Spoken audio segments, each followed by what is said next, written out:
Tell me a little bit about what you researched. We study high-achieving communities, high-achieving schools, so schools that have rich academic offerings, rich extracurricular offerings, high test scores, students going to the top universities. And we're studying these communities because students at these schools often suffer from rates of depression, anxiety, substance use, rule breaking, things like cheating, stealing, at rates higher than other students do nationally. Do you know about how much higher, about what the rates are? We've seen rates 6 and 7 times as high, but I think that, we're trying to also get, we try to track these things as much as we can, so that's the last number that I saw. What is it about these schools and these areas and the children in them that may be causing that anxiety? I think it's a lot of things. I think the first thing is really the pressure that comes from being in a community like this. I mean, you have all of these great opportunities, great chances to learn, to participate in these activities, but with that comes pressure. If you're having the opportunity to do all of these things, some students feel the pressure to succeed, to perform this as best as they possibly can in all of these things. And that's one really big thing that I think comes from multiple sources in students' lives, like parents, teachers, schools, even the community, write-ups in papers. It's everywhere that students are getting this pressure and feeling the need to succeed. So I think that that's one thing. And I think, with that, in a lot of these schools, they are higher income schools. And with that comes the opportunity to pay for extra tutoring, pay for extra training. And as a student, if your parents are paying for that, that might feel like even more pressure on you. Well, if I'm getting this extra training, extra tutoring, why am I not getting the best grades that I can, or that anyone can? You've identified the problem, so what is the solution? I think there's a number of things to think about in tackling something like this, and I think that it involves, everybody coming together and saying, first acknowledging that there's an issue here, that we really need to be working with the kids, the community, teachers, parents. So the first thing I think that we all need to do is just come together and acknowledge that there's an issue. And second is to really think through, what is it in each community that we can be doing to really alleviate this pressure and make sure that kids are doing well. I think the first step is shifting, ideas of success from being about grades, about trophies, to being about things like mental health. You win a trophy in high school and that's good and well, but if you're not doing well mentally, that's just going to stay with you through college, through adulthood.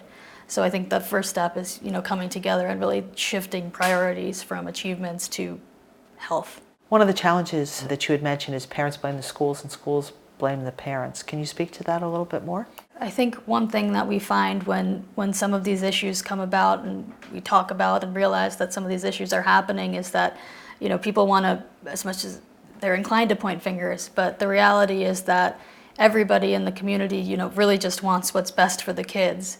And so, adults, community, school, they all need to be on the same page towards working towards improving student well-being, and, really trying to break apart that inclination to point at someone else and say that it's them who's causing the issue, because everybody has a role to play. What are some of the things that parents and caregivers need to keep in mind? The first thing that we talk about in Authentic Connections especially is that to be any kind of caregiver, you need to feel replenished and refueled yourself.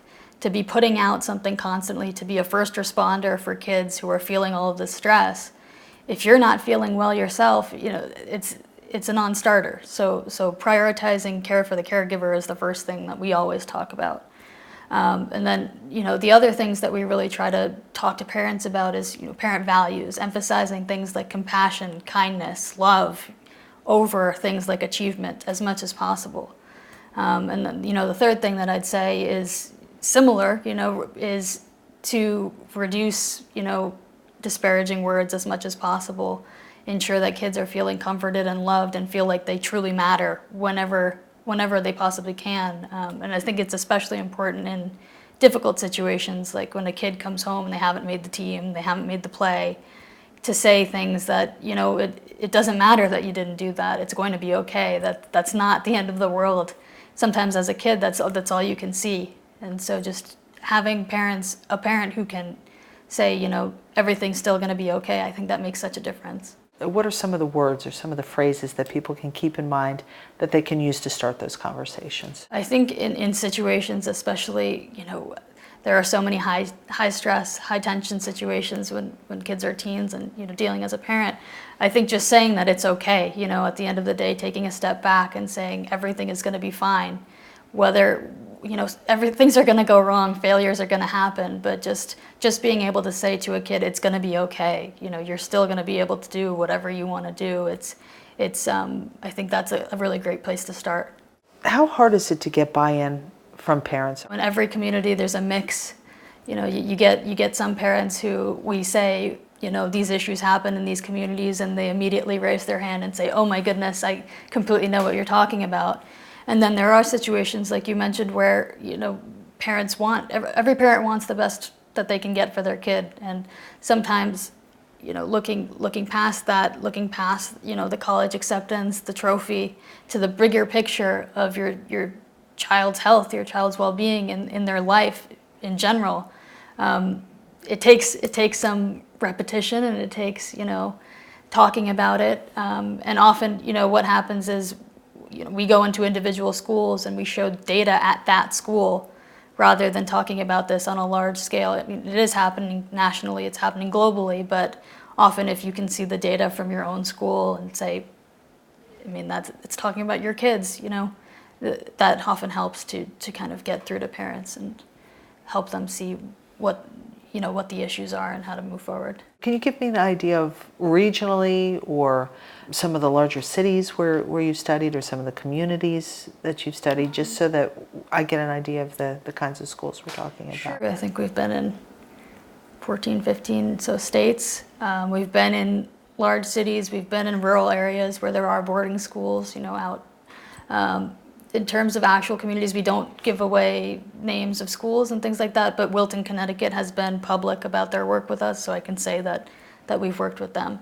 I think emphasis on top scorers, lots of kids who were succeeding in terms of school, getting high grades, making difficult sports team, performing on club teams, performing in arts, music, where these things are at the top, where you can say, often, you want to send your kid to that school because that's where the best opportunities are. And I think there are a lot of communities like this across the country where, students are getting the top grades, going to the top schools, have the best opportunities to be in these extracurriculars. And these are the kind of communities that we're talking about. For parents, is it walking a fine line? How do you know when you've gone over the line, when it's not just pushing your child to succeed, but maybe there's a little too much pressure? I think it is a very fine line, like you're talking about. Every parent wants their kid to have all of the opportunities to be successful, but there are clear opportunities when it's too much. When you have debilitating anxiety, when you have a kid who doesn't want to go to school, that's too much. If you start to see an obsessive emphasis on getting top grades, it's not normal in some sense. It's difficult to spot as a parent, but there are definitely things that kids do, whether it's I need to not sleep for 5 days to be able to succeed on this test.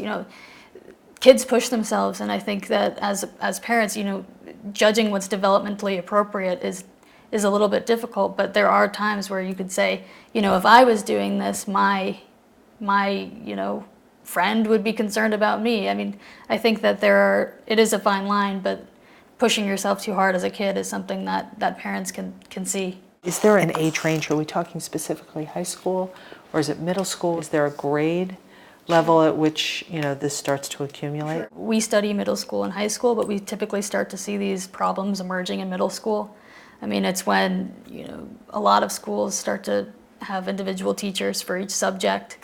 So you're balancing relationships with multiple people as a kid rather than just one person. Puberty is a real thing, and kids are trying to distance themselves from their parents. So there's a lot of developmental changes, and that's typically when we see these types of problems emerging.